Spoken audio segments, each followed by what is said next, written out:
Naomi Fletcher was crying in a maintenance closet when a new trainee knocked and offered her water. She apologized, repeatedly promised to work harder, and tried to hide the bruises on her wrist.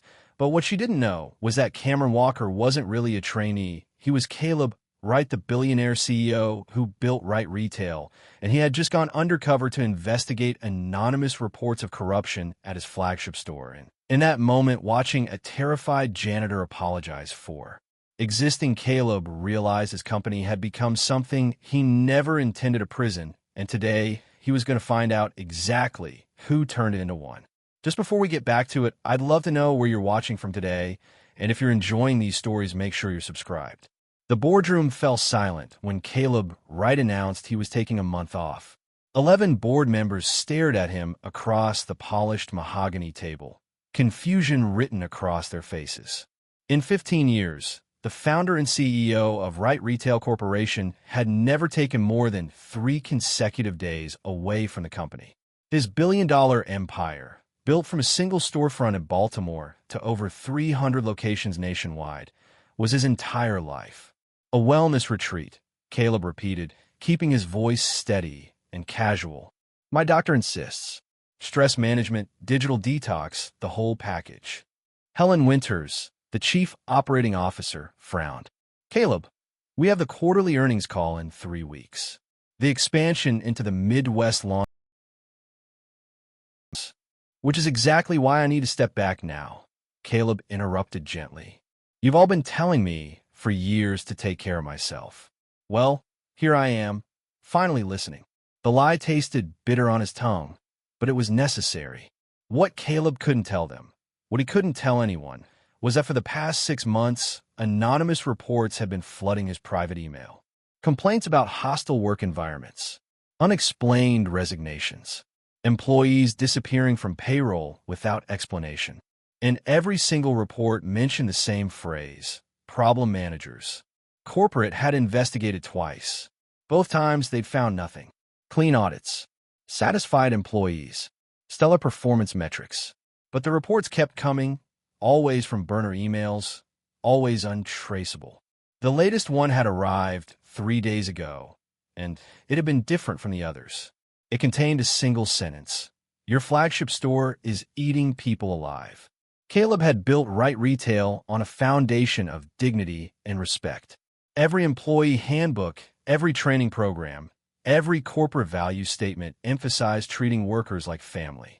If someone was turning his company into a nightmare, he needed to see it with his own eyes, not through corporate reports or sanitized audits.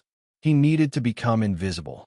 2 days later, Caleb Wright walked through the automatic doors of his original flagship store wearing ripped jeans, a faded Northwestern hoodie, and a baseball cap pulled low over his eyes. His expensive watch sat in a safe deposit box. His luxury sedan was parked 15 miles away.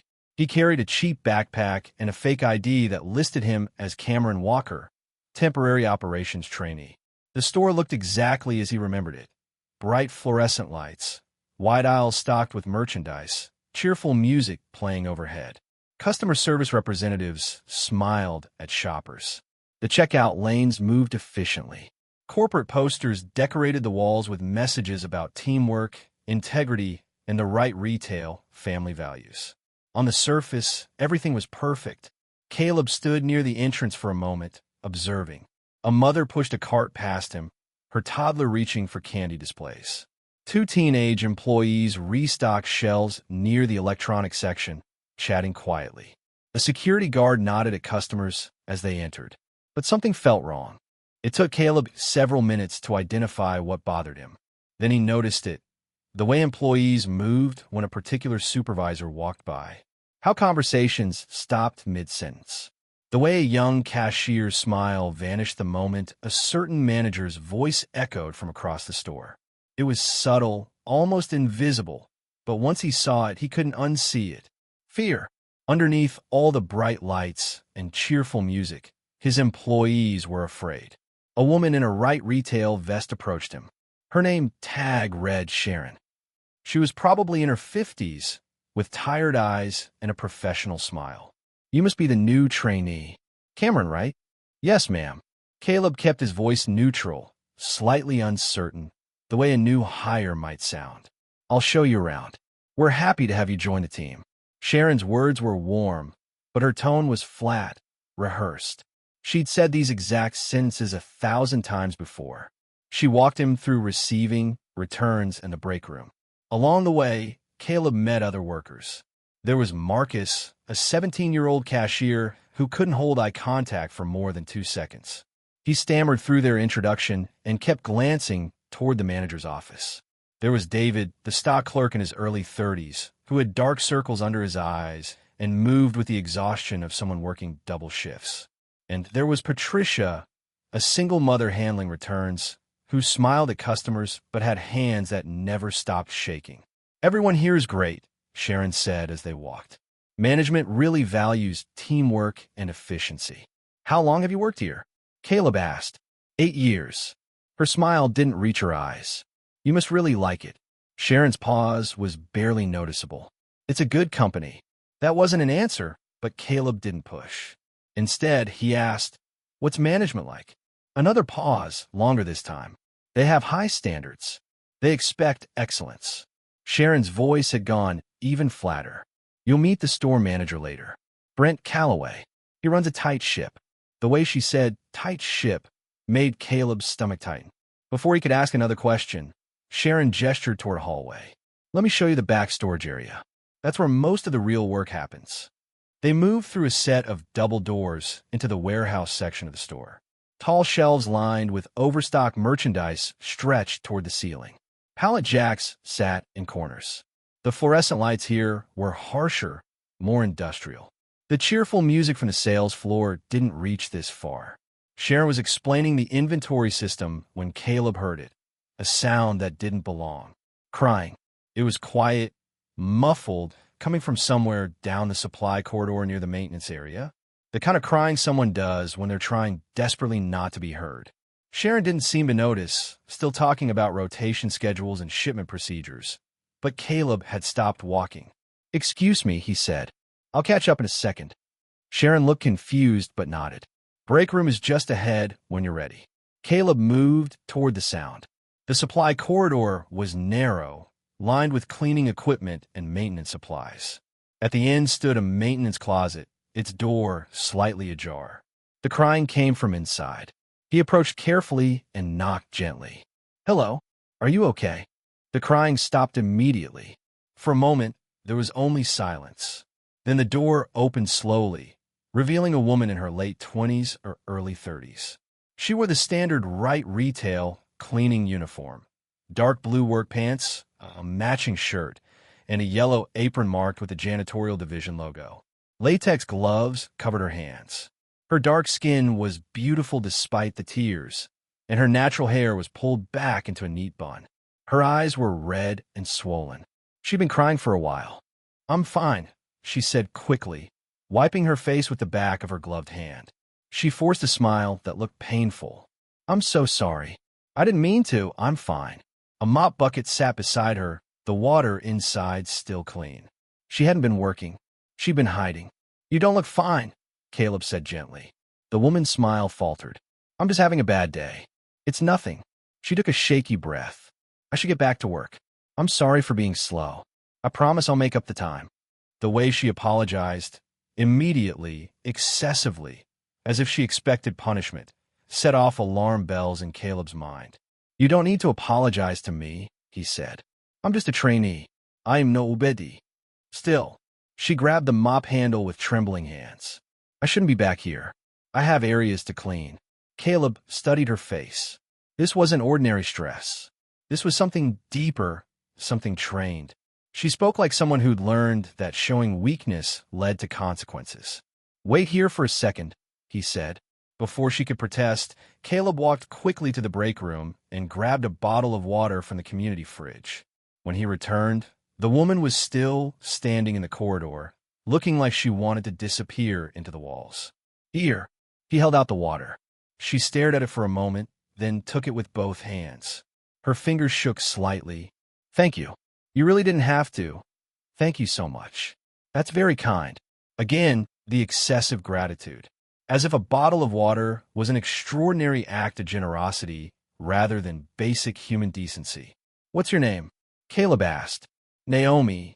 She twisted the cap off the bottle, but didn't drink. "Naomi Fletcher. I am Cameron. First day. Welcome." Naomi's smile was automatic, mechanical. "What department did they assign you to?" "Still figuring that out. They're showing me around."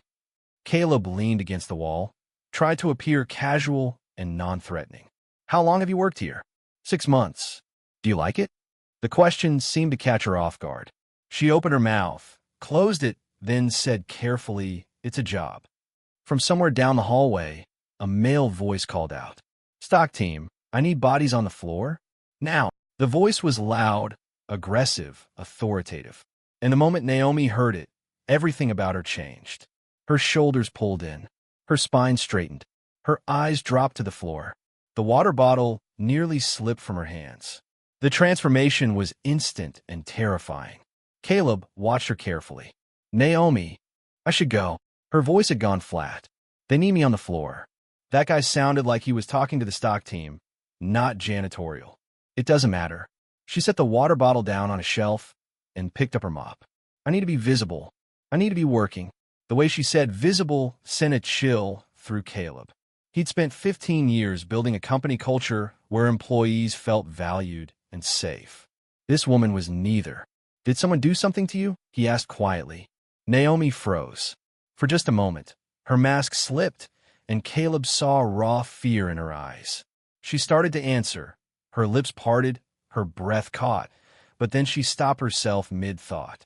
She glanced toward the hallway where the voice had come from. "I shouldn't talk," she whispered. "Please don't ask me questions." "Naomi, I have to go." She pushed past him with a mop bucket, moving quickly down the corridor. "Welcome to Right Retail, Cameron. I hope your first day goes well." She disappeared around the corner before Caleb could say anything else. He stood alone in the empty corridor, staring at the maintenance closet where he'd found her crying. The abandoned water bottle sat on the shelf, still unopened. His hands clenched into fists at his sides. Something was very wrong in his store, and whatever it was, it had reduced a grown woman to tears and terror in a storage closet, too afraid to even speak about it. Caleb looked back one more time toward where Naomi had disappeared. Through the doorway to the main floor, he could just barely see her, standing near the cleaning supplies cart, wiping her face again before pulling her gloves back on. Her shoulders were squared. Her expression was blank. She looked like a soldier preparing for battle.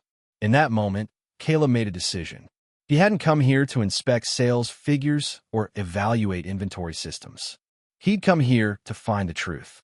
And the truth was standing in front of him, too afraid to speak. He was going to find out what was happening to Naomi Fletcher. And when he did, someone was going to pay for it. The next morning, Caleb arrived for his second day and immediately sensed a shift in the store's atmosphere. The workers seemed more tense, more careful. And within 15 minutes, he understood why. Brent Calloway had arrived. The store manager was exactly the kind of person Caleb had learned to distrust over the years. Loud, performatively friendly, and radiating authority like a weapon. He was in his mid-40s, with slick back hair, an expensive watch, and a smile that never reached his eyes. He moved through the store like he owned it, and everyone scattered before him like birds fleeing a predator. "Cameron Walker." Brent's voice boomed across the sales floor. "Our new trainee. Welcome to the family." He strode over with his hand extended. His handshake was too firm, his eye contact too intense. Everything about him screamed dominance. "Thank you, sir," Caleb said, playing the role of uncertain new hire. "Please call me Brent. We're all family here at Right Retail." He clapped Caleb on the shoulder hard enough to sting. "I like to personally welcome every new team member. Let me show you around. I want you to see how we do things here." Sharon already gave me a tour yesterday. Sharon did basic orientation. Brent interrupted smoothly. "I'm going to show you what excellence looks like." There was no room to refuse. Brent's hand remained on Caleb's shoulder as he guided him through the store, narrating everything with practiced enthusiasm. He praised the company values, talked about discipline and structure, and made everything sound positive while his employees tensed and fell silent whenever he approached. It was masterful manipulation. The words were corporate approved, but the subtext was control. Caleb watched carefully. When Brent walked past the electronics section, Marcus, the teenage cashier, immediately straightened and grabbed a display cloth, pretending to clean spotless screens. When Brent approached the stockroom, David moved faster, his movements becoming almost frantic. And when they passed through the cleaning supplies area, Naomi was there, wiping down the same counter she'd already cleaned, her movements mechanical and repetitive. "Efficiency is everything," Brent said, gesturing around. "Everyone has a role. Everyone contributes. That's what makes this store the best-performing location in the region." "It seems very organized," Caleb offered. "Organized?" Brent laughed. "My friend, we're a well-oiled machine. You see that woman there?" He pointed at Naomi.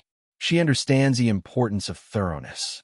Some people need more guidance than others, but everyone learns eventually." The way he said guidance made Caleb's jaw clench. He forced himself to stay neutral. They continued the tour, with Brent pointing out various achievements and metrics. Everything felt rehearsed, staged.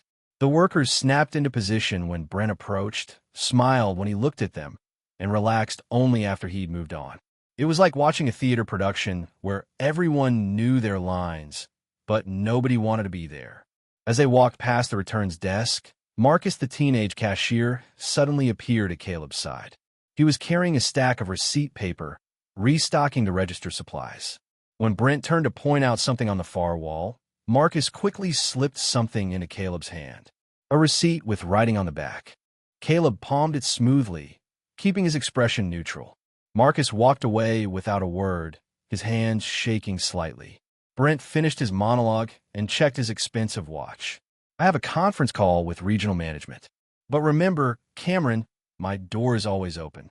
We take care of our people here. I appreciate that." "Good man."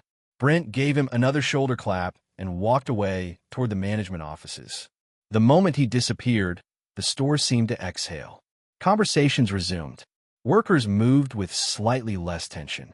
The invisible weight lifted just enough to breathe. Caleb waited until he was alone near the restroom corridor, then unfolded the receipt Marcus had given him.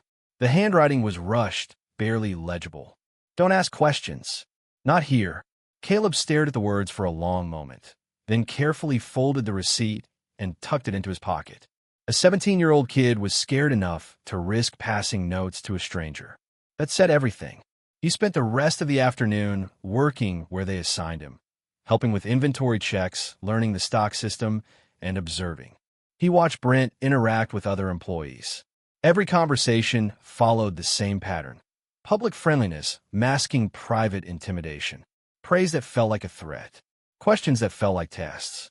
Around 3 in the afternoon, Caleb needed to use the restroom. He headed toward the employee facilities near the back of the store, pushing through the door marked "Staff Only." He stopped immediately. Naomi was sitting on the floor near the sinks, her back against the wall, breathing in short, sharp gasps. Her cleaning gloves lay discarded beside her. She was trying to steady herself, one hand pressed against her chest, her eyes squeezed shut. She didn't hear him enter. The panic attack, because that's clearly what it was, had her completely in its grip. Caleb knelt down a few feet away, not wanting to startle her. "Naomi!" Her eyes snapped open. She saw him and immediately tried to stand, scrambling to her feet. "I'm sorry. I'm sorry. I needed a minute. I'm going back to work right now." "Stop apologizing." Caleb stayed where he was, keeping his voice calm. "Just breathe. You're okay. I'm fine." But her hands were shaking violently, and tears were streaming down her face. "I just needed a second. I'm fine." She reached for her gloves, and that's when Caleb saw them. Faint bruises on her left wrist, finger-shaped marks that disappeared under her sleeve. She noticed him looking and quickly pulled her uniform sleeve down, turning away. "Who did that to you?" Caleb asked. "Nobody. I am clumsy." "Naomi, please stop asking me questions." Her voice broke. "Please. You seem nice, Cameron, but you don't understand. You can't ask questions here. Not about management. Not about anything." Caleb stood slowly, keeping his distance. "What happens if someone asks questions?" Naomi laughed, but was a bitter, hollow sound. This store isn't like the others. People who complain don't stay. Some leave. Some get fired. Some just disappear from the schedule, and everyone's told they quit. She wiped her face roughly. But they didn't quit. They were pushed out. Have you tried reporting this? Her laugh turned even darker. To who? Corporate? The same corporate that sent me here after I reported harassment at my last store? This was supposed to be my fresh start. She met his eyes, and Caleb saw exhaustion there. The kind that comes from fighting a battle you know you can't win. I need this job. I have to keep this job. Do you understand? What happens if you lose it? Naomi's voice dropped to a whisper. My little brother. Marcus, he's 16. Our mom died 8 months ago. It's just me and him now. If I miss even one paycheck, we lose the apartment. He gets pulled out of school. He goes into the system. She shook her head. I can't let that happen. So I stay quiet. I do whatever they want. And I survive. The weight of it hit Caleb like a physical blow. This wasn't just workplace abuse. This was systematic entrapment. They found employees who couldn't afford to leave, who were vulnerable and desperate, and they'd made them prisoners of necessity. I'm so sorry, he said quietly. It's not your fault. Naomi bent down to pick up her gloves. Welcome to Right Retail, Cameron. If you're smart, you'll find another job. She started toward the door, then paused. And if anyone asks, you didn't see me here. Please. She left before Caleb could respond. He stood alone in the restroom, rage building in his chest. This was his company. His name was on every building, every paycheck, every corporate mission statement. And someone was using it to torture people. The afternoon shift continued. Caleb worked where they assigned him, but his attention stayed on Naomi. She moved through her tasks mechanically, cleaning areas that were already spotless, avoiding eye contact with everyone. Then, around 5 o'clock, everything exploded. Caleb was restocking shelves near the main aisle when he heard Brent's voice boom across the sales floor. Naomi, front and center. Customers turned to look. Employees froze. And Naomi walked slowly toward where Brent stood near the checkout lanes, her head down. Yes, sir. Her voice was barely audible. I've been watching you all day. Brent's voice was loud enough for everyone to hear. Walking around, wandering. I haven't seen you actually clean anything in the last hour. I cleaned the break room, the restrooms, the stock area. Are you arguing with me? Naomi's shoulders hunched. No, sir. Then stop making excuses. Brent pointed at a spot near the entrance. There's a spill by the door. Clean it. Now. Caleb followed Naomi's gaze. There was no spill. The floor was spotless. But Naomi said nothing. She walked to her cleaning cart, retrieved the mop, and began cleaning the non-existent spill while customers watched. Brent stood nearby with his arms crossed, making sure everyone saw. Thoroughly, he added. I want it spotless. Yes, sir. Naomi's voice shook. I'm sorry, sir. See that, everyone? Brent addressed the store like it was a classroom. This is what happens when standards slip. We fix it immediately. That's excellence. Caleb's hands clenched around the box he was holding. Every instinct screamed at him to intervene, to walk over there and tell Brent exactly who he was and what was about to happen to his career. But he couldn't. Not yet. If he revealed himself now, Naomi and everyone else would be silenced before he could help them. The conspiracy would scatter. Evidence would disappear. So he stood there, watching, and swallowed his rage. Naomi cleaned the spotless floor for 10 minutes before Brent finally waved her away. She returned her mop to the cart and disappeared into the back area. Customers resumed shopping. The moment passed, but Caleb would never forget the look on Naomi's face. The blank, defeated expression of someone who'd learned that resistance was pointless. As his shift ended and he headed toward the employee exit, Caleb passed by the management office area. Through a partially open door, he glimpsed 2 figures inside a room marked Inventory Control. Authorized personnel only. One was Brent Calloway. The other was a woman Caleb hadn't met yet. Sharp suit, blonde hair, corporate badge. He slowed his pace, pretending to check his phone, and caught fragments of their conversation. Regional compliance next week. Clean files, clean reports. Problem employees need to be handled before audit. The door closed before he could hear more. Caleb filed the information away and continued to the exit. But as he passed the janitorial supply closet, he noticed something: the trash bin outside the management offices. Naomi must have emptied it recently, because a cleaning cart sat nearby. Sticking out of the trash at a slight angle was a piece of paper. It had been torn but not completely destroyed. Caleb glanced around, then quickly retrieved it.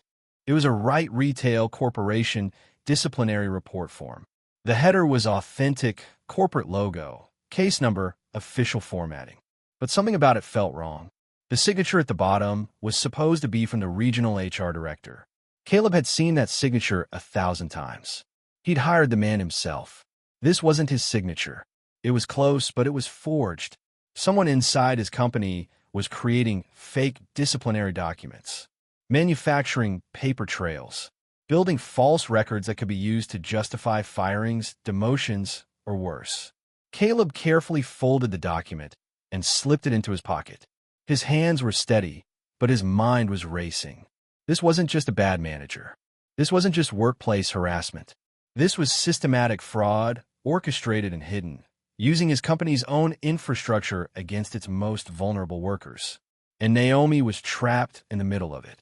As Caleb walked to his car in the employee parking lot, he thought about the crying woman in the maintenance closet, the bruises on her wrist, the way she apologized for existing, the fear that controlled every word she spoke. He'd built Wright Retail to be different, to be better, to treat people with dignity. Someone had turned it into a prison. Caleb sat in his car for a long moment, staring at the store's bright facade. Behind that cheerful exterior, people were suffering. And tomorrow, he would go back inside and dig deeper. Because now he knew the truth. The store wasn't just broken. It was a crime scene. And Naomi Fletcher was the witness, too scared to testify. He started the engine and drove away, already planning his next move. The forged document sat in his glove compartment, the first piece of evidence in what he suspected would become a much larger case. Tomorrow, he would find out what was happening in that locked inventory room. He would discover who the woman in the corporate suit was, and he would figure out exactly how deep this conspiracy reached. But tonight, as he drove through the city streets, one image stayed with him. Naomi standing in that narrow corridor, wiping her tears before putting her glove back on, preparing to survive another day. She'd asked him to stop asking questions. But Caleb Wright had never been good at staying quiet in the face of injustice. And he wasn't about to start now.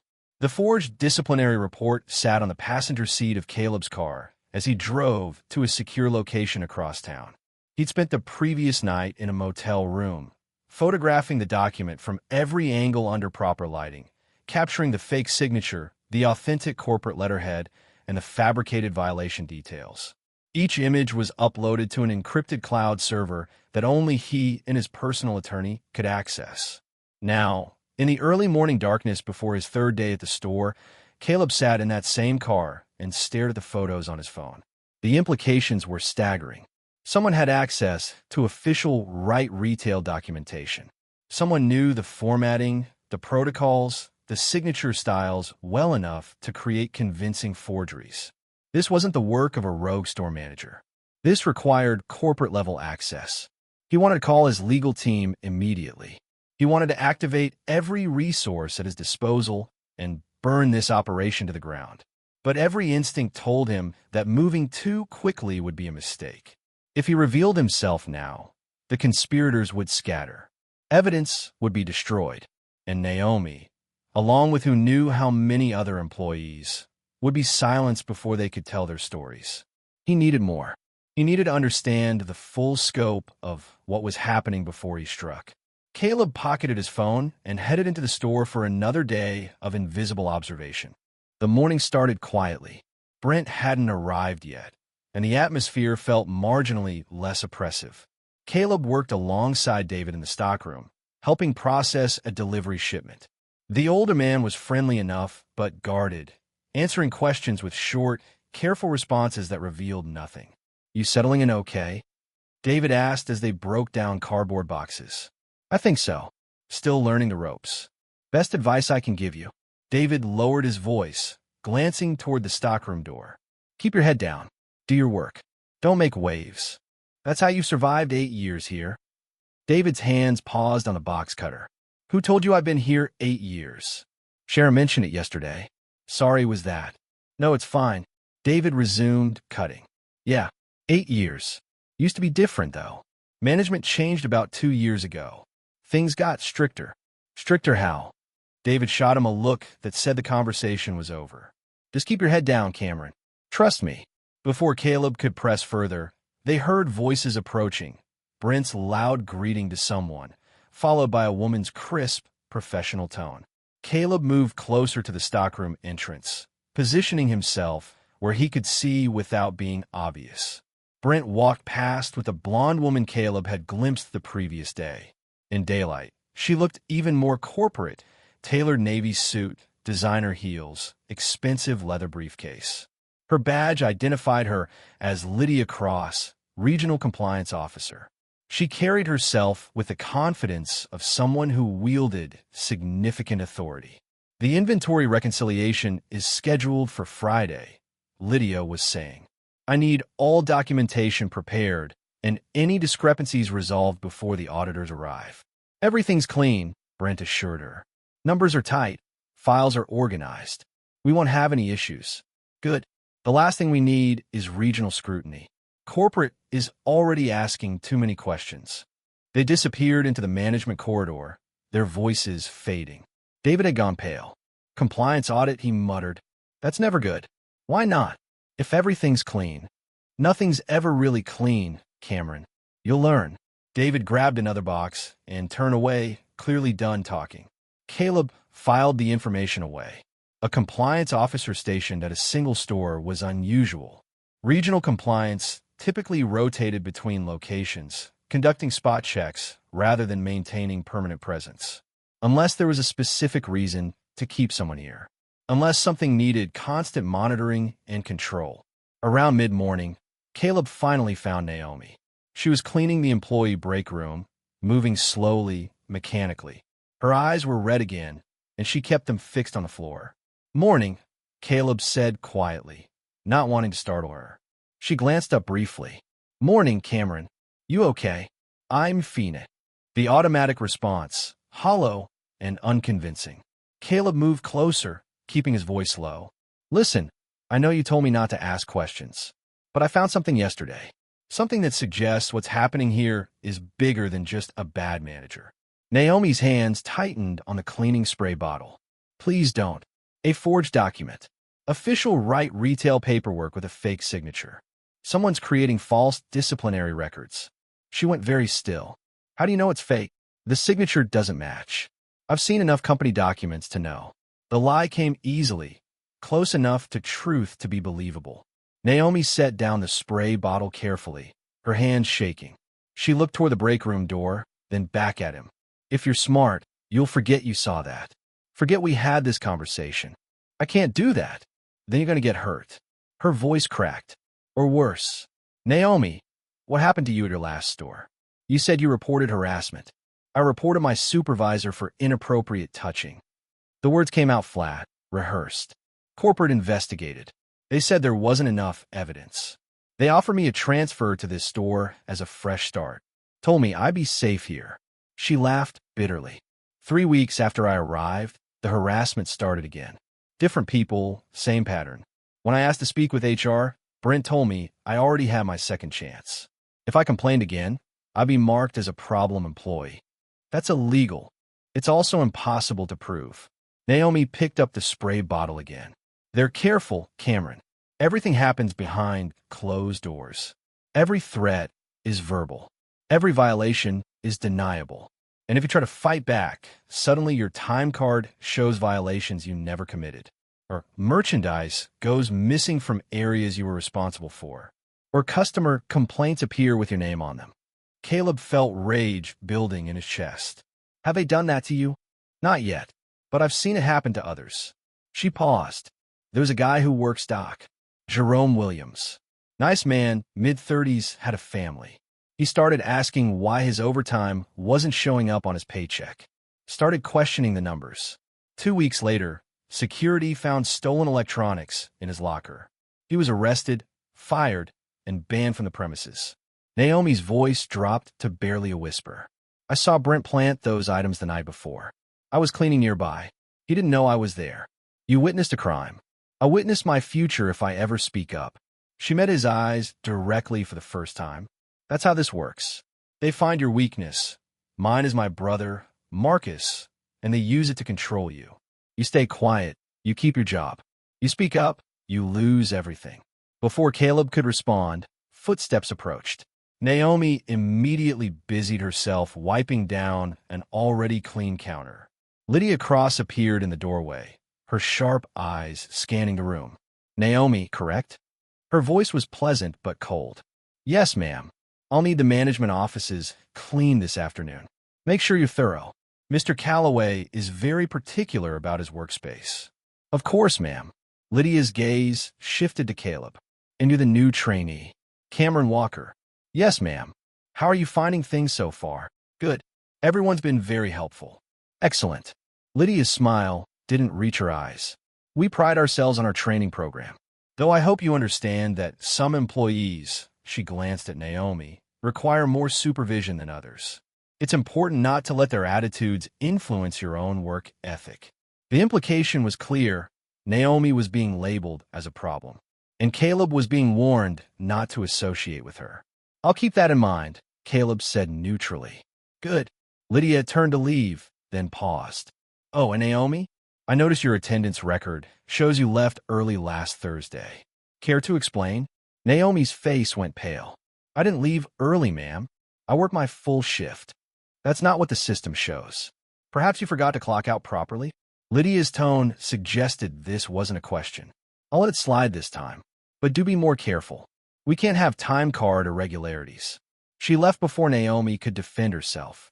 The moment she was gone, Naomi's composure shattered. She gripped the edge of the counter, breathing hard. I didn't leave early. I worked until 8 that night. I remember because I had to catch the late bus. They're manipulating the records, Caleb said. I know. Tears spilled down Naomi's cheeks. This is how it starts. First, they create false violations. Then they build a paper trail. Then they fire you for cause, so you can't collect unemployment. And if you try to fight it, they have documentation proving you were a problem employee. She wiped her face roughly. I can't lose this job. I can't. Caleb wanted to tell her everything right then. Who he was, what he could do, how he could protect her. But something held him back. If Lydia and Brent suspected he was more than a trainee, they'd accelerate their plans. Naomi would become collateral damage before he could stop them. Is there anywhere in this store they don't want people to go? He asked quietly. Any area that's off limits? Naomi hesitated, then nodded slowly. The inventory control room. Down the hallway past the management offices. It's always locked. Only Brent and Lydia have access. What's supposed to be in there? Return merchandise awaiting processing. Damaged goods. High-value items that need authorization before being sent back to distribution. She paused. But I've cleaned in there a few times. Late at night, after everyone else leaves. There are computers, boxes that don't match any receiving logs, and sealed envelopes I was specifically told never to touch. They make you clean in there? Not officially. Brent will radio me after closing sometimes.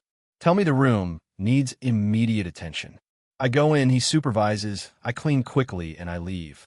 He watches me the entire time to make sure I don't look at anything too closely. Her voice shook. Last time, I saw paperwork on the desk. Shipping manifests with numbers that didn't make sense. Items listed as disposed that were sitting right there in boxes. Caleb's mind raced.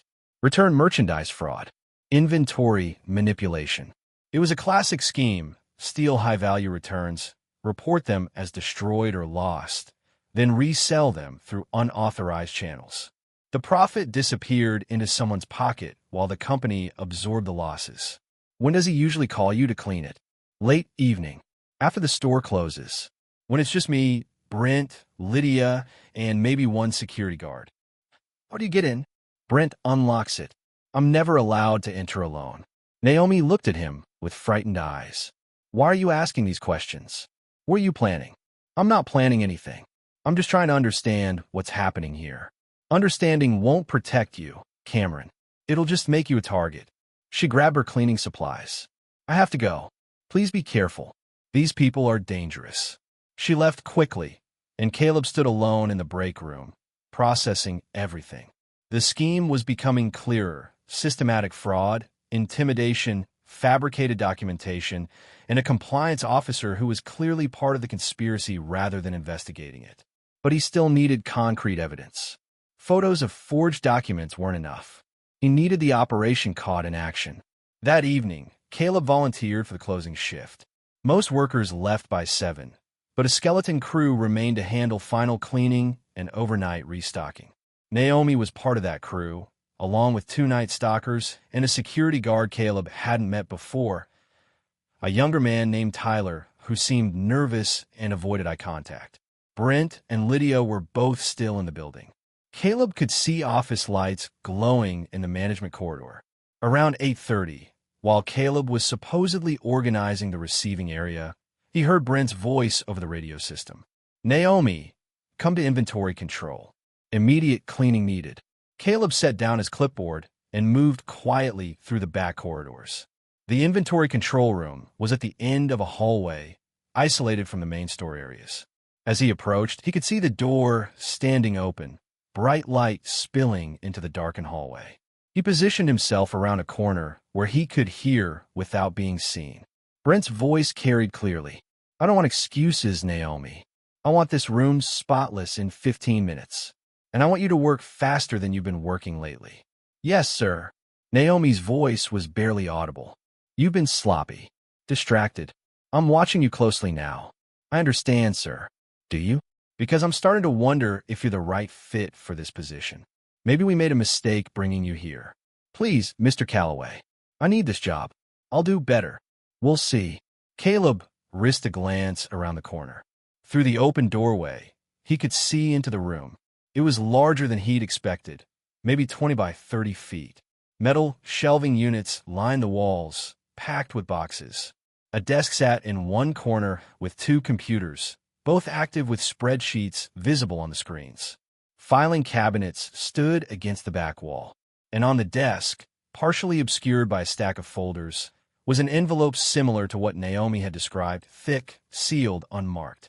Brent stood in the doorway watching Naomi clean, his posture radiating dominance. Lydia appeared from somewhere inside the room, carrying a tablet. "The next shipment arrives Thursday," she said to Brent, not bothering to lower her voice. "That gives us 3 days to clear the current inventory. The buyers are confirmed and paid.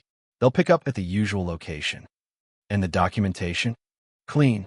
Every return is officially recorded as damaged beyond resale value, disposed through proper channels." Lydia's tone was businesslike, almost bored. "As far as anyone knows, we're running the most efficient loss prevention operation in the region." Brent chuckled. "Sometimes I almost feel bad. The company writes off thousands in losses while we pocket the profit." "Don't." Lydia's voice went cold. "Right Retail is a billion-dollar corporation. They can absorb the losses. We're just evening the scales." Caleb's hands clenched into fists. They were talking about his company like it was an acceptable victim, rationalizing theft because the corporation was wealthy enough to survive it. Naomi continued cleaning, her movements quick and nervous. She kept her eyes down, clearly trying to be invisible. "How much longer on the reconciliation?" Brent asked. "Another hour. Then we can lock up." Lydia glanced at Naomi. "She's been in here long enough. Send her home." "Naomi, you're done," Brent said. "Clock out and leave." "Thank you, sir." Naomi gathered her cleaning supplies and hurried out, not looking at either of them. She nearly collided with Caleb as she rounded the corner. Her eyes went wide, terrified, not of him, but at the realization that he'd been close enough to hear. He put a finger to his lips, then gestured for her to follow him. They moved quickly back toward the employee areas, not speaking until they were in the empty break room with the door closed. "You heard," Naomi whispered. "I heard enough." "Oh God. Cameron, you can't tell anyone. If they find out, they're stealing from the company, selling returned merchandise, and cooking the books to hide it." Caleb kept his voice calm. "How long has this been happening?" "I don't know. Since before I got here." Naomi was shaking. "Please tell me you're not going to do something stupid. Please tell me you're not going to report this." "Why wouldn't I?" because you'll end up like Jerome. They'll plant evidence, destroy your reputation, and have you arrested before you can open your mouth. She grabbed his arm desperately. I'm serious, Cameron. These people have connections. They have power. You're just a trainee. They'll crush you. Caleb looked at her frightened face. This woman who'd been beaten down and terrified into silence. He made a decision. What if I told you I could protect you? You can't. Nobody can. What if I could? He held her gaze. What if I had resources you don't know about? What if I could guarantee that reporting this wouldn't destroy your life? Naomi searched his face. Who are you? Before Caleb could answer, his phone buzzed in his pocket. He pulled it out. A text from his head of security, someone who had his personal number and wouldn't use it unless something was seriously wrong. Right, we have a situation. Anonymous tip came through about irregularities at store 001. Board is demanding answers. Call me. Caleb's blood went cold. Store 001 was this location. Someone had tipped off corporate. The investigation he was trying to conduct quietly was about to become public. I have to go, he said. Cameron, trust me, Naomi. This isn't over. He headed for the exit. Behind him, Naomi called out softly, please be careful. They're watching everyone now. Caleb left the building and called his security chief from his car. What happened? Anonymous email to the board. Detailed allegations about store 001. Theft, fraud, falsified reports, employee intimidation. The board is demanding an immediate formal audit. Who sent it? Untraceable. But whoever it was had access to internal information. Shipping numbers, inventory codes, personnel records. Someone inside the conspiracy had broken ranks. Or someone outside had been watching. When does the audit happen? They're pushing for this week. I've been trying to stall, but several board members are threatening to go public if we don't act fast. His security chief paused. Where are you? Are you safe? I'm Fina. Keep stalling as long as you can. I need more time. Time for what? To finish what I started. Caleb ended the call and sat in the darkness of his car, thinking hard. The anonymous tip changed everything. Brent and Lydia would know something was coming. They'd accelerate whatever endgame they had planned. And Naomi was right in the blast radius. He needed to move faster. The next morning, Caleb arrived early, but the atmosphere in the store had already shifted. Brent was in constant motion, radio in hand, barking orders.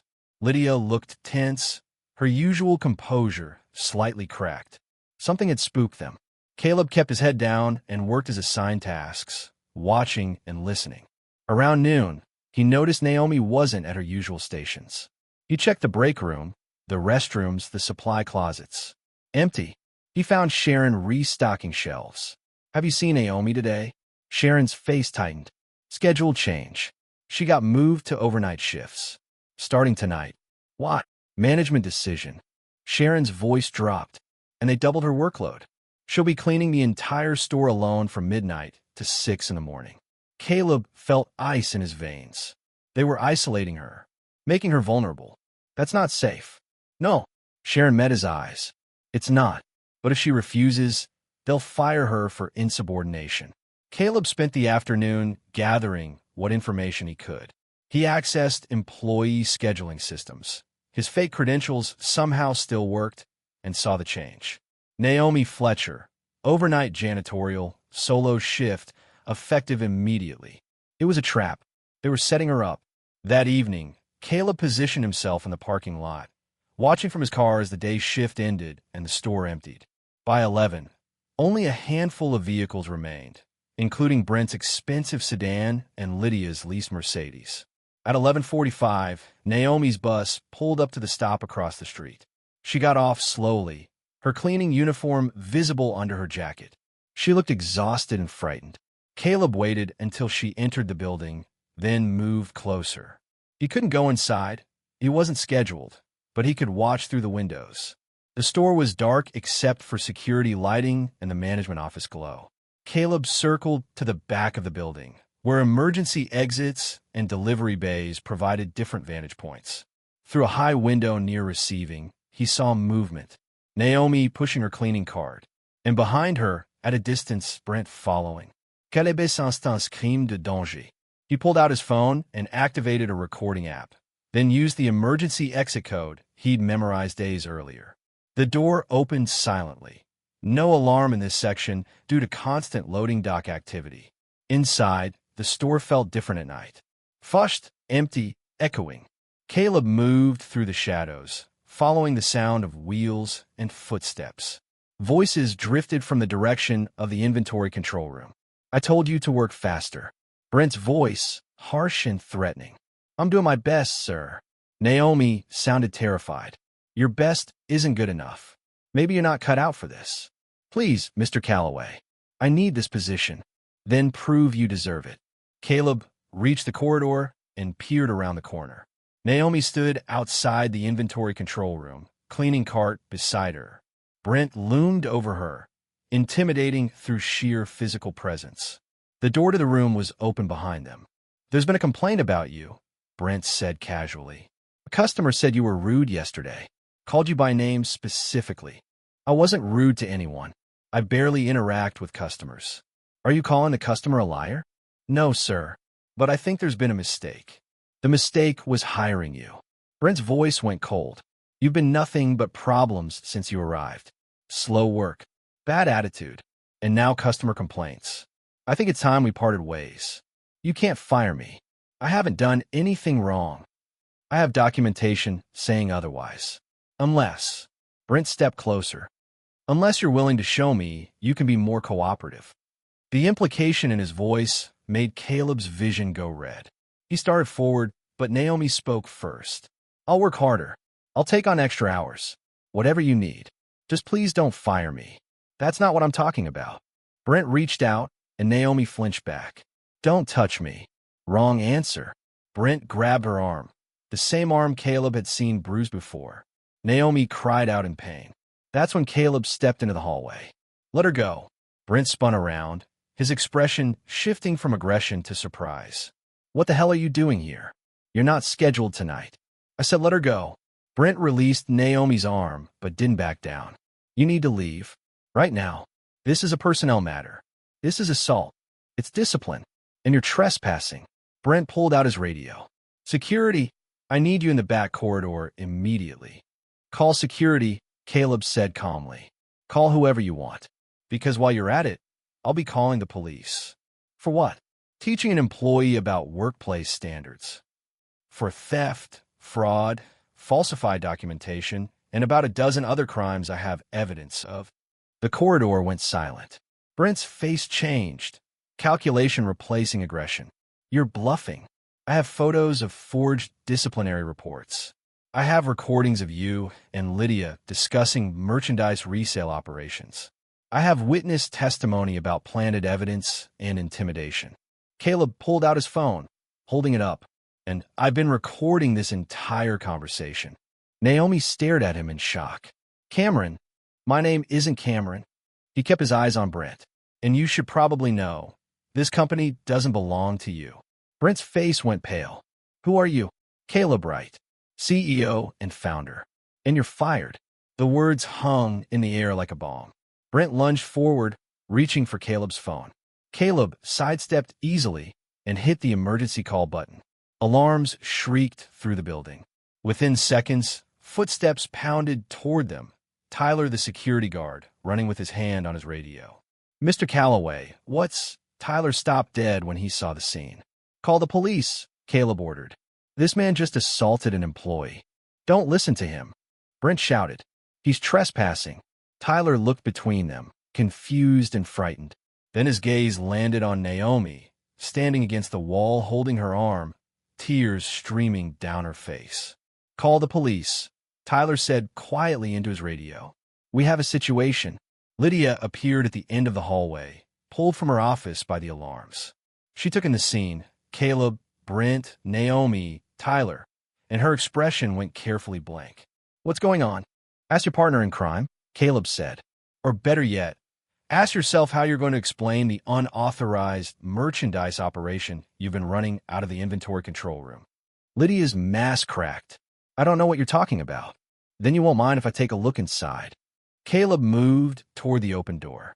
You can't go in there. Brent stepped into his path. That's restricted access. It's my building, my company, my inventory room. Caleb's voice went hard. Move. Sirens wailed in the distance, growing closer. Brent's composure finally shattered. He turned and ran, not toward the exits, but deeper into the store, toward the back loading area. Tyler started after him, but Caleb grabbed his arm. Let him go. The police will catch him. Right now, I need you to secure this door. Nobody goes in or out. Tyler nodded and positioned himself at the inventory control room entrance. Lydia tried to walk away calmly, but her hands shook as she reached for a briefcase. I need to make a call. You need to stay right here, Caleb said. The police will want to speak with you. I'm a corporate compliance officer. I have authority. You had authority. Past tense. Caleb looked at her directly. How much were you making on the side? 50,000? 100? Was it worth destroying people's lives? Lydia said nothing, but her face had gone white. The police arrived minutes later. 3 cars, lights flashing. Officers flooded the building, securing exits and rounding up the few remaining employees. Caleb showed his identification, explained who he was, and provided a brief overview of the situation. Detective Sarah Pierce took his statement, her expression growing darker with each detail. You're telling me this has been going on for months? Maybe years. At least 2 years at this location. Possibly longer. And I suspect it extends to other stores in the region. We'll need access to your records. Financial documents, employee files, security footage. You'll have everything. Caleb gestured toward the inventory control room. Start in there. While police processed the scene, Caleb turned to find Naomi. She was sitting on the floor against the wall, arms wrapped around herself, shaking uncontrollably. He knelt beside her. Naomi. She looked up at him with wide, disbelieving eyes. You're really the CEO? I really am. You've been here the whole time. Watching. Listening. I had to see it for myself. Corporate investigations missed everything. I needed to understand how this was happening. And now, her voice cracked. What happens now? Now the truth comes out. Brent and Lydia will be arrested. The operation will be exposed. And everyone they hurt will get justice. Tears spilled down Naomi's cheeks. I'm going to lose my job. No. Caleb's voice was firm. You're going to keep your job. You did nothing wrong. You were trapped and terrorized. That ends tonight. But the store, everything. The store will be fine. The company will be fine. And you. He paused, making sure she was listening. You're going to be fine. Naomi buried her face in her hands and sobbed. Not from fear this time, but from relief. Across the corridor, officers escorted Lydia toward the exit in handcuffs. She stared straight ahead, refusing to look at anyone. Brent had been caught trying to escape through a loading dock and was being processed in a patrol car. Detective Pierce approached Caleb. We found the computers. Looks like detailed records of unauthorized sales going back 18 months. Spreadsheet, billet contact, paiement transfert. They documented everything. Criminals usually do. They think they're untouchable. They also think they're smart. Pierce glanced at Naomi. She's going to need to give a statement. But maybe let her recover first. This has been traumatic. Take whatever time she needs. Pierce nodded and moved away to coordinate with her team. Caleb sat down next to Naomi on the floor, both of them leaning against the wall in the harsh fluorescent lighting. Police radios crackled. Officers moved through the building, documenting evidence. The store that had been a prison was now a crime scene. I thought you were just a nice trainee, Naomi said quietly. Someone who actually cared. I am someone who cares. The trainee part was just cover. Why didn't you tell me?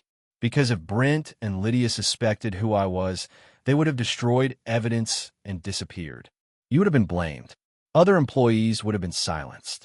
I needed them to believe they were safe. Naomi was quiet for a moment. What happens to my brother? Marcus? He's been staying with a neighbor while I work nights. If I can't. Naomi. Caleb turned to look at her directly. You're not losing anything. Your job is secure. Your paycheck is secure.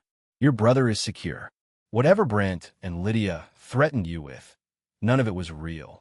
They had no power. They were just criminals using fear as a weapon. It felt real. I know. That's what makes people like them dangerous. He paused. But they're done now, and you're free. Naomi closed her eyes, fresh tears sliding down her face. I've been so scared for so long. I know. I'm sorry it took this long to stop them. They sat together in silence as the chaos of the investigation continued around them. Eventually, Detective Pierce returned and gently asked Naomi if she felt ready to answer some questions. Naomi nodded, wiped her face, and followed the detective to a quiet area. Caleb stood alone in the corridor, looking at the inventory control room where officers were photographing evidence. The locked door that had represented so much secrecy and fear now stood wide open, its contents exposed to daylight. His phone buzzed. A text from his head of security. News is breaking. Board is an emergency session. What do you want me to tell them? Caleb typed back. Tell them I found what I was looking for. Tell them it's worse than we thought. And tell them to prepare for a full internal audit of every location in the region. The response came immediately. Understood. Are you safe? I'm Fina. The threat is contained. He pocketed his phone and looked down the hallway where Naomi sat with Detective Pierce, speaking quietly but steadily. She was finally telling her story, finally being heard. Across the store, through the windows, dawn was beginning to break. The night was ending. But Caleb knew this was just the beginning. The arrest of Brent and Lydia would trigger investigations, lawsuits, media attention, and corporate upheaval. The comfortable narrative of Right Retail as a family company would be shattered. Uncomfortable truths would emerge. And somewhere out there, other employees at other stores were watching and wondering if they, too, could finally speak up. Caleb walked toward the front of the store, watching sunrise paint the sky orange and pink. His reflection stared back at him in the glass doors, a man in jeans and a hoodie who'd spent days invisible in his own company. He'd found what he was looking for, the truth behind the anonymous reports, the systematic corruption hidden beneath corporate efficiency. But he'd also found something he hadn't expected. In the frightened face of a janitor crying in a closet, he'd rediscovered the reason he'd built this company in the first place, to create a place where people could work with dignity, without fear, without having to choose between survival and integrity. He'd lost sight of that somewhere along the way. But now, watching the sun rise through the glass doors of Store 001, he remembered, and he wasn't going to forget again. Behind him, Naomi's voice carried through the quiet store. His name was Caleb Wright, and he saved my life. Caleb closed his eyes, feeling the weight of those words. No, he thought, you saved yourself. I just made sure people would finally listen. The morning shift would arrive in an hour. The store would open. Life would continue. But nothing would ever be the same again. The story broke at sunrise. By the time Caleb left the store at 7 in the morning, news vans were already pulling into the parking lot. Reporters with cameras and microphones crowded the entrance, shouting questions at anyone who emerged from the building. Is it true the CEO went undercover? How long has this been happening? Were employees being held against their will? Detective Pierce had stationed officers at the doors to keep the media back, but nothing could stop the story from spreading. Within an hour, it was trending on social media. Within 2 hours, it was national news. The headlines were brutal and immediate. Billion-dollar retail CEO exposes corruption in his own company. Right Retail store manager arrested for fraud and employee intimidation. Undercover boss reality. CEO discovers systematic abuse. Caleb sat in his actual car now, the luxury sedan he'd retrieved from storage, watching the news coverage on his phone. His board of directors had been calling nonstop since 6 in the morning. His inbox overflowed with messages from shareholders, executives, lawyers, and media outlets demanding statements. But he turned off his phone after sending one message to his communications director: full transparency. No espin. We tell the truth. Now he sat outside a small apartment building in a working-class neighborhood, waiting. The address belonged to Naomi Fletcher. After giving her statement to police, she'd been released with instructions to rest and return for follow-up interviews. Caleb had offered to have a driver take her home, but she'd refused, taking the bus like always. He needed to check on her, not as CEO, but as the person who'd witnessed her suffering and promised it would end. The apartment was on the 3rd floor of a worn brick building. Caleb climbed the stairs and knocked gently on door 3C. For a long moment, there was no response. Then he heard movement inside, cautious footsteps, the sound of a chain being tested. The door opened a crack, and Naomi's face appeared in the gap. Her eyes were red and swollen from crying. She still wore her work uniform. "Mr. Wright." Her voice was hoarse. "Please call me Caleb. Can I come in?" She hesitated, then opened the door wider. The apartment was small but clean, a combination living room and kitchen, with 2 bedroom doors visible down a short hallway. Discount furniture, second-hand but well-maintained. Photos on the wall showed Naomi with a younger teenage boy, both of them smiling. Her brother Marcus. "I'm sorry for just showing up," Caleb said. "I wanted to make sure you were okay." Naomi closed the door and leaned against it, her arms wrapped around herself. "I don't know what I am." "That's understandable. You've been through something traumatic. Have you seen the news?" She gestured toward a laptop open on the coffee table, news articles filling the screen. "They're calling me the janitor who exposed a criminal conspiracy. They're acting like I'm some kind of hero." Her voice cracked. "I'm not a hero. I was just trying to survive." Survival in that situation required extraordinary courage. It required fear. Naomi's eyes filled with tears. "Every single day I was terrified. Terrified of losing my job. Terrified of what they'd do to me. Terrified of what would happen to Marcus if I couldn't pay rent." She wiped her face roughly. "That's not courage. That's just being trapped." Caleb chose his words carefully. "You were trapped, but you didn't break. You kept going. And when I asked questions, you warned me about the danger, even though helping me put you at greater risk. That's courage, Naomi." She shook her head. "I didn't do anything. You did everything. I had power and resources. You had nothing but determination to protect your brother. We both did what we could with what we had." He paused. "Where's Marcus now?" "Still at my neighbor's apartment.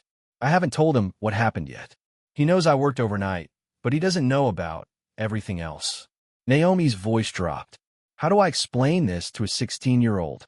How do I tell him his sister was being abused at work for months and couldn't do anything about it? You tell him the truth, that you did everything you could in an impossible situation, and that it's over now. Is it over?" Naomi met his eyes directly. "Because there are reporters outside this building. My phone won't stop ringing.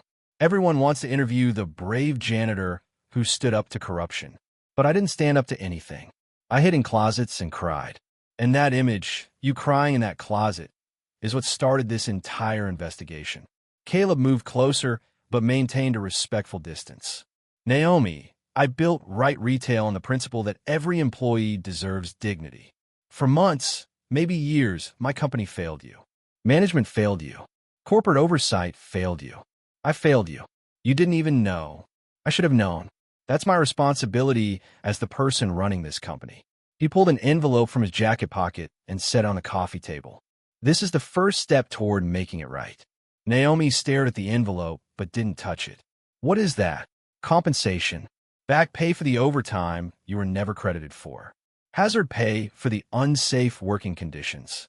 And a formal settlement offer that includes medical coverage for therapy and any other support you need. I don't want your money. It's not charity. It's what you're owed." Caleb's voice was firm but gentle. "Brent and Lydia stole from you your time, your dignity, your peace of mind. This is restitution." Naomi finally picked up the envelope with shaking hands.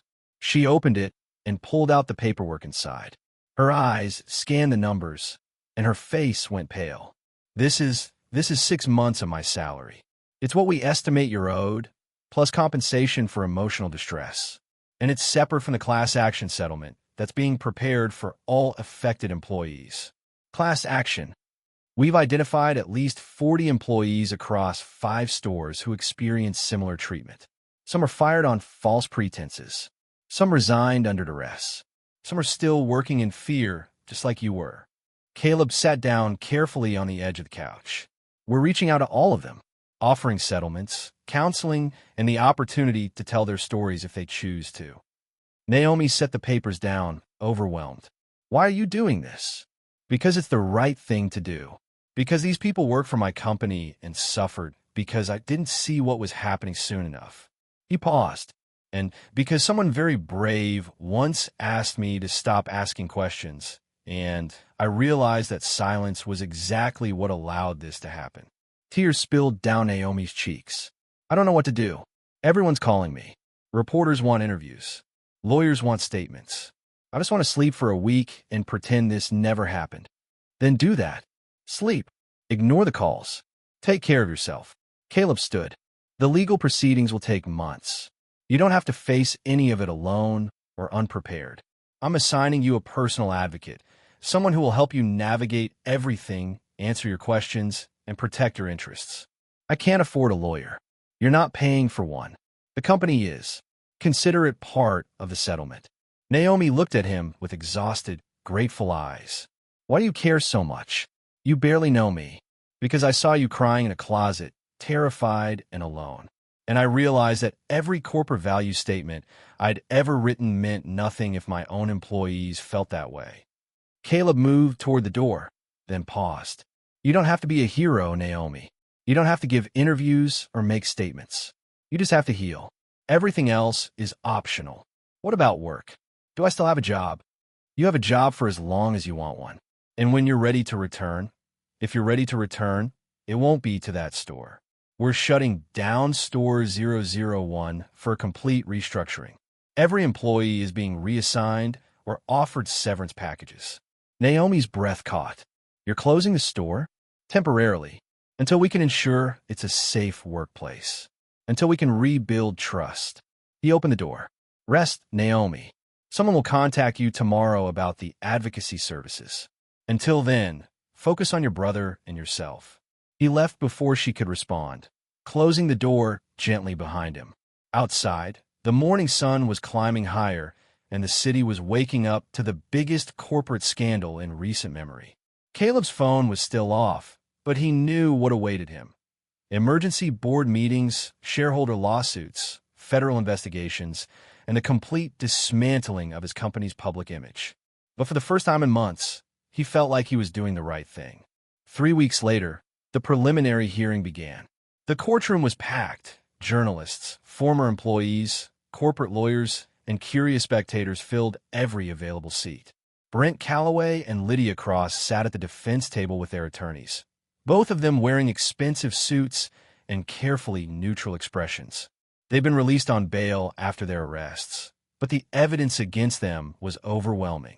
Caleb sat in the gallery, watching as the prosecution laid out their case.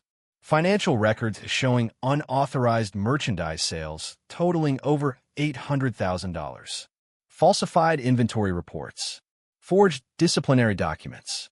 Testimony from employees describing intimidation, harassment, and systematic abuse. The defense attorneys argued that Brent and Lydia were being scapegoated for corporate-wide failures, that they'd operated within the parameters given to them by upper management, that the company was using them as convenient villains to avoid taking responsibility for systemic problems. There was some truth to that argument, which made it more dangerous. But the prosecution had something the defense couldn't refute: recordings. Caleb's recording of Brent and Lydia discussing the fraud operation. Audio of Brent threatening Naomi. Documentation of the planted evidence against Jerome Williams. On the fourth day of the hearing, Naomi was called to testify. Caleb watched as she walked to the witness stand, wearing a simple navy dress and looking terrified. Her hands shook as she was sworn in. Her voice was barely audible when she confirmed her name and employment history. The prosecutor, a sharp woman named Linda Chun, approached gently. Ms. Fletcher, can you describe your experience working at Right Retail Store 001? Naomi's voice trembled. It was difficult. Can you be more specific? I was afraid all the time. Naomi's words came slowly, carefully. Afraid of making mistakes. Afraid of saying the wrong thing. Afraid of losing my job. Why were you afraid of losing your job? Because I have a younger brother, Marcus. I'm his guardian. If I lost my income, I couldn't support him. He'd go into the foster system. Did the defendants know about your situation? Yes. Mr. Calloway asked me about it during my first week. He seemed sympathetic at the time. Naomi's voice hardened slightly. Later, he used it against me. How did he use it against you? Whenever I questioned something or seemed hesitant about a task, he'd mention my brother. He'd say things like, I hope Marcus is doing well in school, or it would be terrible if you couldn't provide for him. It was a reminder that he could take everything away. Did Ms. Cross participate in this intimidation? She was more subtle. She'd pull me aside and warn me that I was on thin ice or that my performance was concerning. She once told me that some employees couldn't handle the responsibilities of their positions and that the company had to make difficult decisions. The prosecutor pulled up documents on a screen. Ms. Fletcher, are you familiar with this disciplinary report? Naomi studied it. Yes, that's one of the fake violations they created. It says I left work early on a Thursday in September. I didn't. I worked my full shift. How do you know? Because I remember that day specifically. My brother had a school event that evening. I asked Mr. Calloway if I could leave 30 minutes early. He refused. I worked until 8, missed the event, and Marcus was upset with me for days.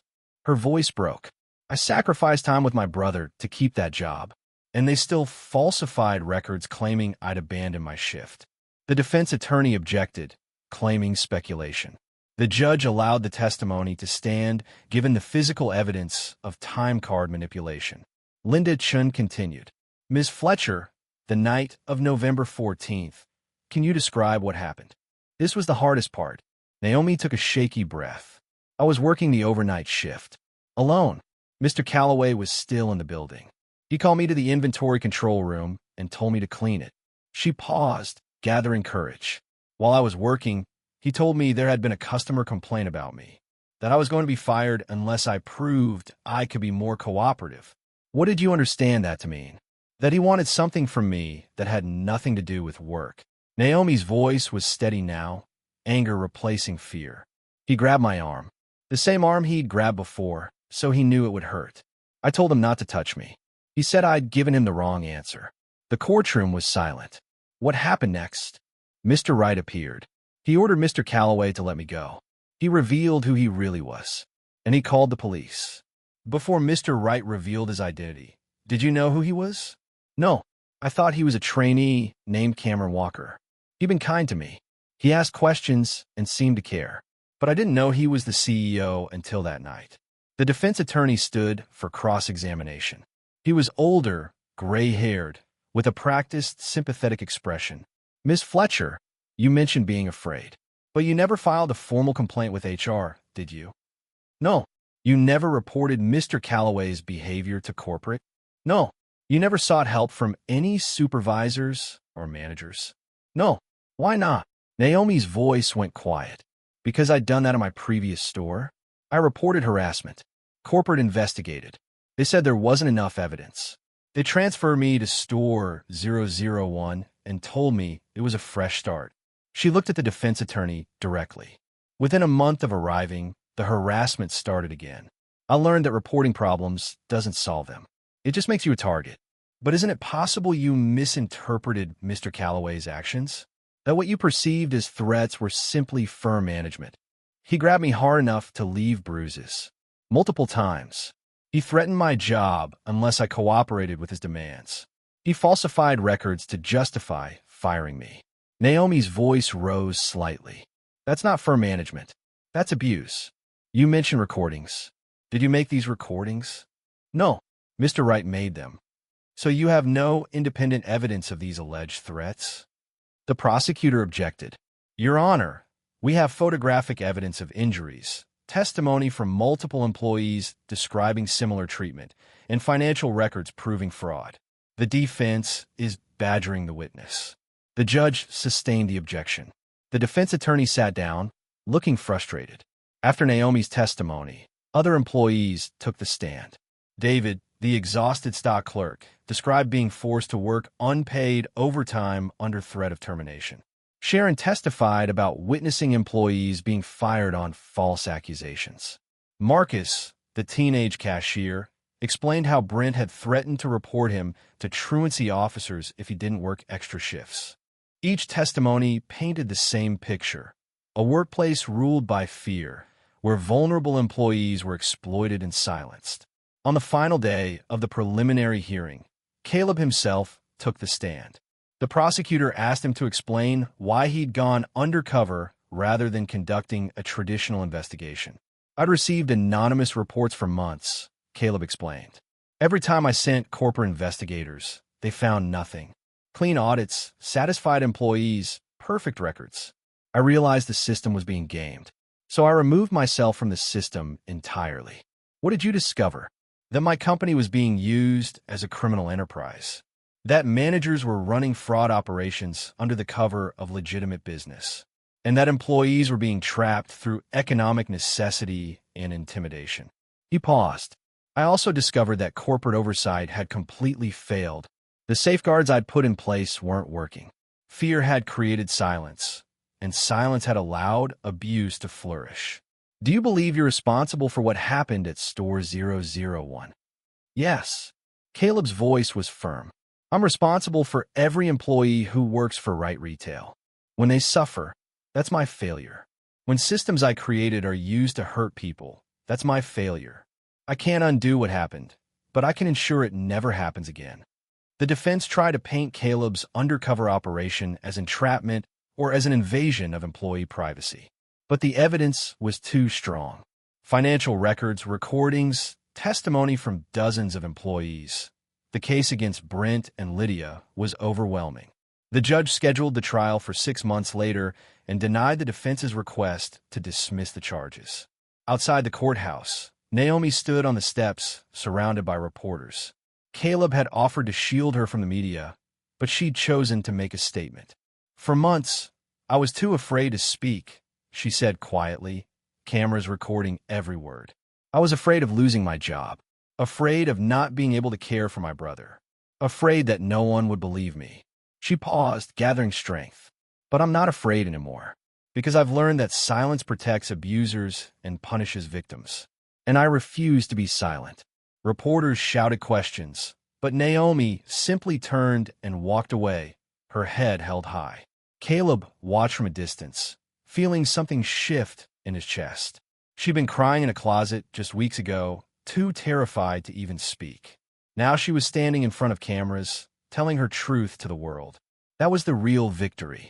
Not the arrests or the legal proceedings, but the fact that Naomi Fletcher had found her voice again. As Caleb left the courthouse, his phone buzzed with a message from his head of security. 37 additional employees have come forward with complaints. Legal is preparing settlements. 37 more stories. 37 more people who'd been suffering in silence. Caleb typed back, "Schedule meetings with each of them personally. I want to hear every story, and I want to know exactly how we failed them." The response came quickly. "This is going to get worse before it gets better."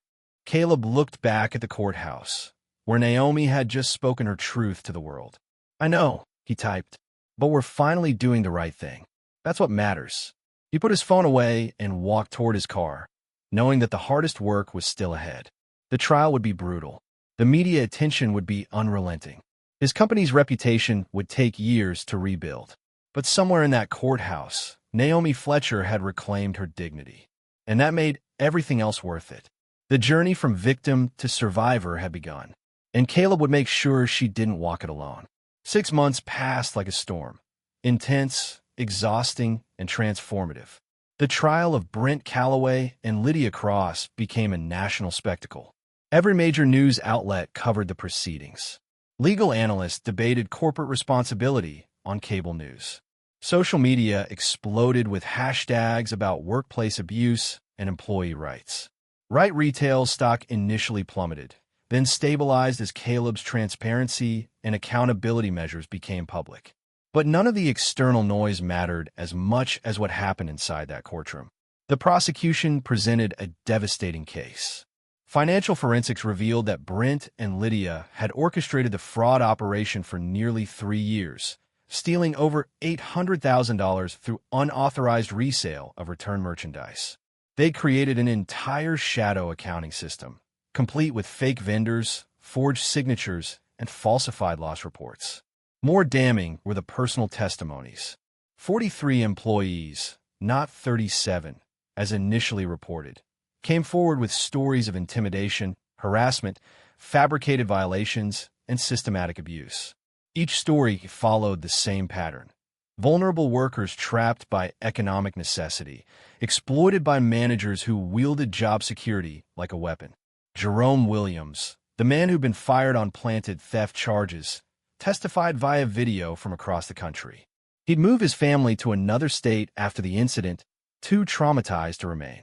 His voice shook as he described being arrested in front of his children, spending a night in jail, and losing everything because security cameras had conveniently malfunctioned during the time merchandise was supposedly stolen. They destroyed my reputation, Jerome said quietly. I couldn't get another job for 8 months. My kids asked me if I was a criminal. My wife had to work 3 jobs while I fought to clear my name. He looked directly at the defense table, all because I asked why my overtime wasn't being paid. The defense argued entrapment, corporate negligence, and insufficient oversight. They painted Brent and Lydia as middle managers caught in an impossible system, pressured to meet unrealistic targets by executives who didn't care how results were achieved. But the recordings destroyed that narrative. Caleb's audio captured Brent and Lydia laughing about their operation, discussing profit splits, and planning intimidation tactics. There was no ambiguity, no gray area. They'd known exactly what they were doing, and they'd enjoyed it. On the trial's 8th day, Naomi took the stand again, this time for the full trial, not just the preliminary hearing. She looked different now, stronger. Her voice didn't shake when she was sworn in. She wore a professional blazer Caleb had helped her purchase for the occasion, and her natural hair was styled confidently. 6 months of therapy had given her tools to process the trauma, and the support system Caleb had provided, legal advocates, counselors, and a community of fellow survivors, had shown her she wasn't alone. The prosecutor asked her to recount her experience, and Naomi spoke clearly and calmly. She described the fear, the intimidation, the bruises, the fake violations, and the night Brent had grabbed her arm and demanded she cooperate. When the defense attorney tried to rattle her during cross-examination, suggesting she'd been oversensitive or had misinterpreted firm management, Naomi didn't flinch.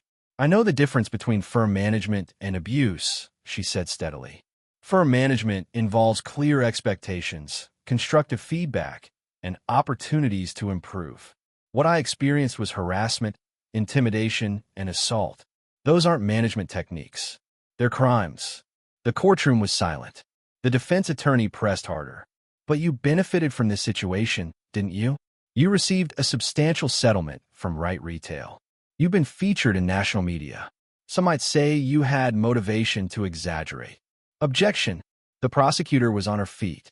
Counsel is implying the witness is lying for financial gain. That's defamatory and irrelevant. Sustained. The judge looked at the defense attorney sternly. Rephrase or move on. But Naomi spoke before he could continue. I would give every penny back if it meant I could have those 6 months of my life returned. If it meant I could sleep without nightmares. If it meant my brother didn't have to watch his sister cry herself to sleep because she was too afraid to quit a job that was destroying her. Her voice was strong, unwavering. I'm not here for money or attention. I'm here because what happened to me was wrong. And it's still happening to people in workplaces across this country. If my testimony helps stop even one person from experiencing what I did, then every painful moment of this trial is worth it. The jury watched her intently. Several jurors had tears in their eyes. When Naomi stepped down, Caleb met her outside the courtroom. She'd asked her brother Marcus to come to court that day, the first time the 16-year-old would see his sister testify. Marcus was tall for his age, with the same dark eyes as Naomi and an expression that mixed protectiveness with pride. You were amazing, Marcus said, hugging his sister tightly. I was terrified, Naomi admitted. Didn't show. Marcus pulled back and looked at Caleb. Thank you for helping her. For believing her. Your sister saved herself, Caleb said. I just made sure people listened. The trial continued for another week. Expert witnesses testified about workplace abuse patterns. Financial analysts explained the fraud scheme. Former employees described the culture of fear. The evidence was overwhelming. On a gray Thursday afternoon, the jury returned after only 6 hours of deliberation. Guilty on all counts. Brent Calloway and Lydia Cross were convicted of fraud, theft, conspiracy, falsifying business records, and multiple counts of assault and harassment. The judge scheduled sentencing for 2 weeks later. When the verdicts were read, Brent stared straight ahead, his face blank. Lydia closed her eyes and lowered her head. The courtroom erupted in quiet gasps and whispered conversations. Naomi sat in the gallery, Marcus beside her, and simply breathed. It was over. The truth had been heard. Justice had been served.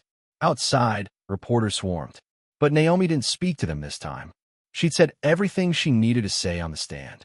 Instead, she walked to a quiet park 2 blocks away, where Caleb had arranged for a car to pick her and Marcus up away from the cameras. "How do you feel?" Caleb asked as they waited. Naomi considered the question carefully. "Lighter. Like I've been carrying something heavy for so long, I forgot what it felt like to stand up straight." She looked at him, but also sad, because this shouldn't have happened. Not to me. Not to Jerome. Not to any of us. No, it shouldn't have. Will it happen again? At other companies? Probably. Caleb's honesty was gentle but real. There will always be people who abuse power. But now there are 43 voices saying it's not acceptable. 43 people who refuse to stay silent. That matters. Marcus spoke up quietly. "My sister's a hero." "I'm not a hero," Naomi said automatically. "Yeah, you are." Marcus looked at her seriously. "You were scared, and you did it anyway. That's what heroes do." Naomi's eyes filled with tears, but she smiled. "When did you get so wise?" "I learned from my big sister." Sentencing came 2 weeks later.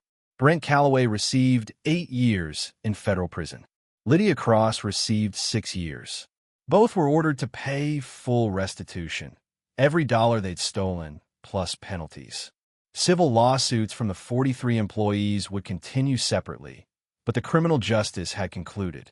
The day after sentencing, Caleb called Naomi and asked her to meet him at Store 001. She hadn't been back since that terrible November night 6 months ago. The store had been closed for renovations, not just physical updates, but a complete cultural restructuring.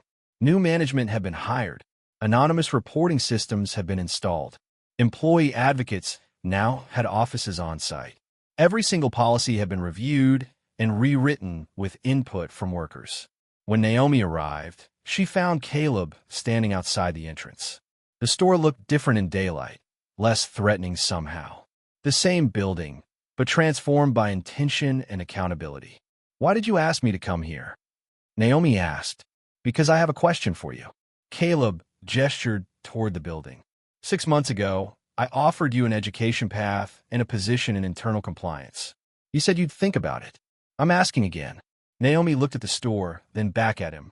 "I'm just a janitor, Caleb. I don't have a degree. I don't have corporate experience. You have something more valuable. You understand what it feels like to be powerless in a workplace. You can recognize fear before people even speak it. You know exactly what broken systems look like from the inside." He paused. "I'm not offering you a job because I feel guilty or because it makes good PR. I'm offering it because you're the most qualified person I know to help rebuild this company's culture." "What would I actually do?"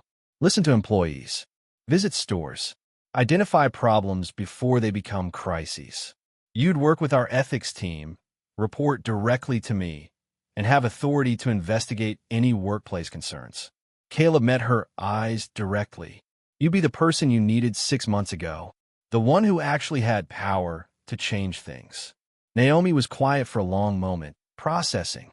"I need training." "We provide it. Business courses, conflict resolution, labor law, whatever you need. You'd have a mentor and full support." "What about Marcus?" "He's still in school. I can't travel constantly.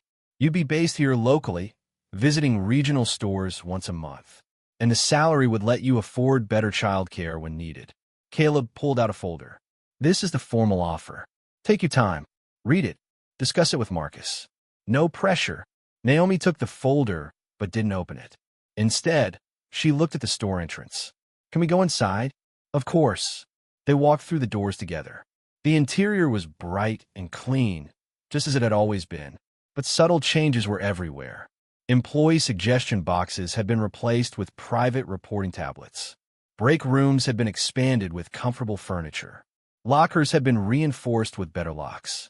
and prominently displayed near the entrance was a framed statement. Right Retail commits to treating every employee with dignity, respect, and fairness. If you experience harassment, intimidation, or unsafe working conditions, you have the right to report it without fear of retaliation. Your voice matters. Your safety matters. You matter. Caleb's signature sat at the bottom. Naomi walked slowly through the store, her footsteps echoing in the empty space. She paused near the janitorial supply area where she'd once cried behind a door. She looked down the hallway toward where the inventory control room had been, now converted into an employee wellness center with counseling resources and private meeting spaces. "The locked door is gone," she said quietly. "No more locked doors. No more secrets." Caleb stood a respectful distance away. Transparency is the only way forward. Naomi turned to face him. "If I take this job, I'm not going to be quiet about problems. I won't sugarcoat things or protect management if they're wrong. That's exactly why I want you. I'm going to push back. I'm going to challenge policies. I'm going to be the voice of workers, not corporate." "Good. That's your job." Naomi looked down at the folder in her hands, then back at Caleb. "I need to talk to Marcus first."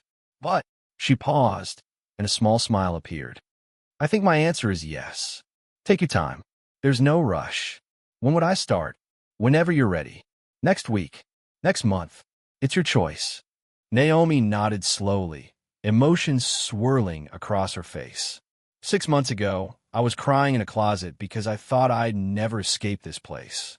Now I'm standing here considering a job that would help other people escape similar situations." She laughed softly, disbelievingly. "My life has completely changed."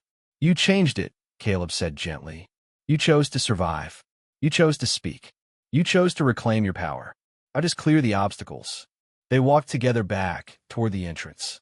Sunlight streamed through the glass doors, illuminating the space that had once felt like a prison and now felt like possibility. At the door, Naomi paused. "Can I ask you something?" "Anything." "That first day, when you found me crying, did you know then what you were going to do?" Caleb thought back to that moment. The muffled crying, the woman with red eyes and shaking hands, the fear in her voice when she'd apologized for existing.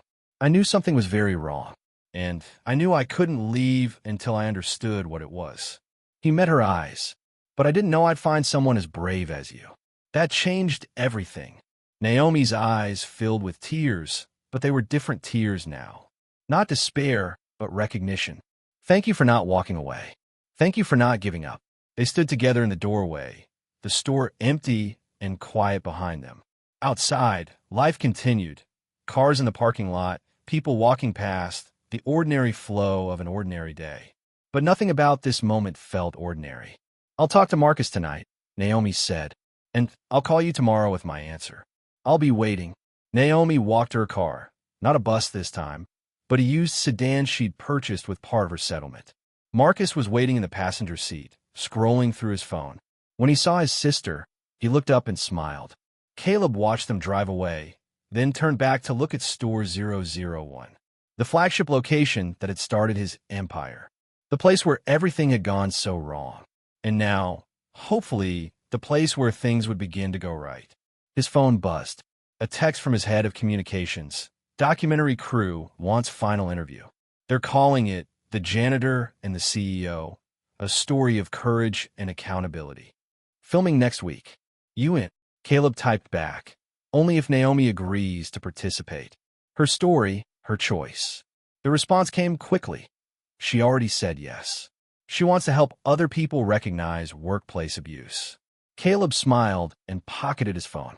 3 months later, Naomi Fletcher walked through the doors of Store 001, wearing a professional blazer, carrying a tablet, and wearing an official Right Retail badge that identified her as employee advocate and compliance specialist.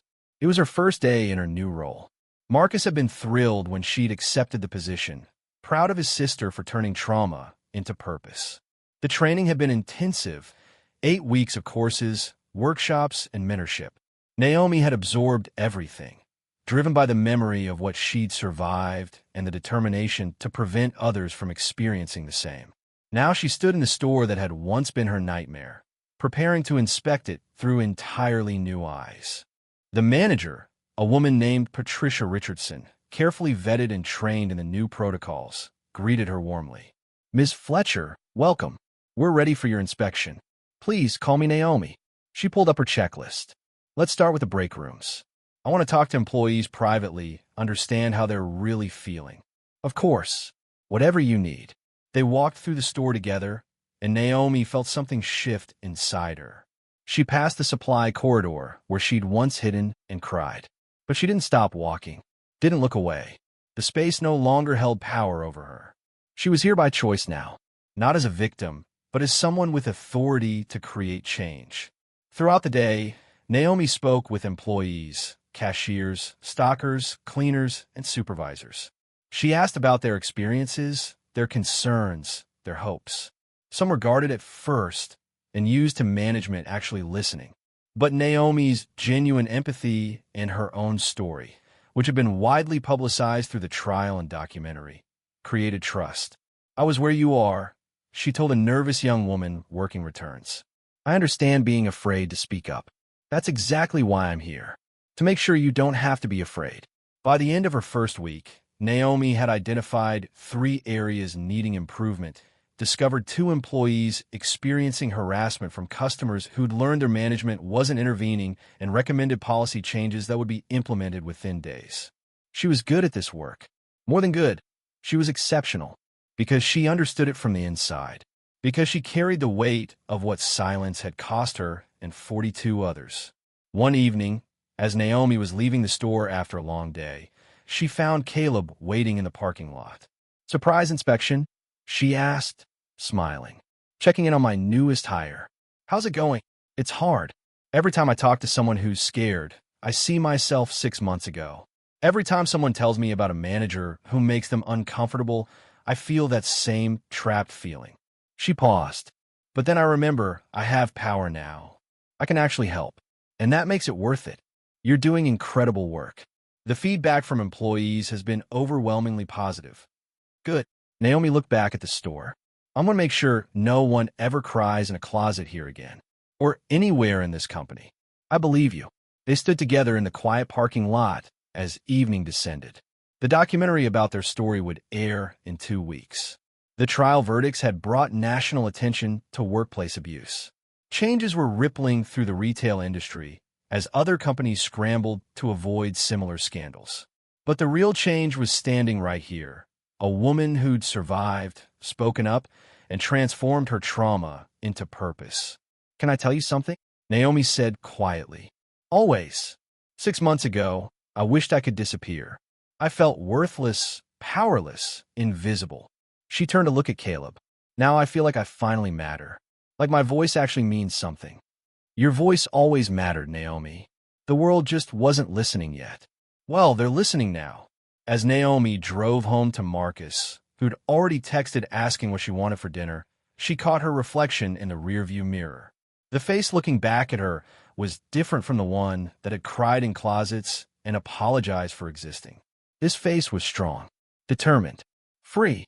She thought about Brent and Lydia, sitting in prison cells, their crimes exposed and punished. She thought about the 42 other employees who'd found their voices alongside hers. She thought about Jerome Williams, who'd called her last week to say he'd found a new job and his kids no longer asked if he was a criminal. Justice hadn't fixed everything. Naomi still had nightmares sometimes. She still flinched when someone raised their voice. Trauma didn't disappear just because the perpetrators had been punished. But healing was happening. Day by day, conversation by conversation, she was reclaiming the parts of herself that fear had stolen. And now she was helping others do the same. The next morning, Naomi returned to Store 001 for another day of inspections. She walked through the entrance with her head high, her badge visible, her purpose clear. She passed the supply corridor without stopping. The closet door stood open now, just another storage space, stripped of its power to contain secrets or hide tears. Naomi looked at it once, acknowledged what it had represented, and kept walking. She had work to do, people to help, a future to build, and this time, she was doing it on her own terms. The woman who'd once been invisible was now the person making sure everyone else was seen. And that was justice, not just in verdicts and sentences, but in transformation and purpose. Naomi Fletcher had survived, and now she was teaching others how to do the same. If you discovered that surviving your job required more courage than most people show in a lifetime, what would that say about the place you work? Like and subscribe for more stories about ordinary people who refuse to stay silent.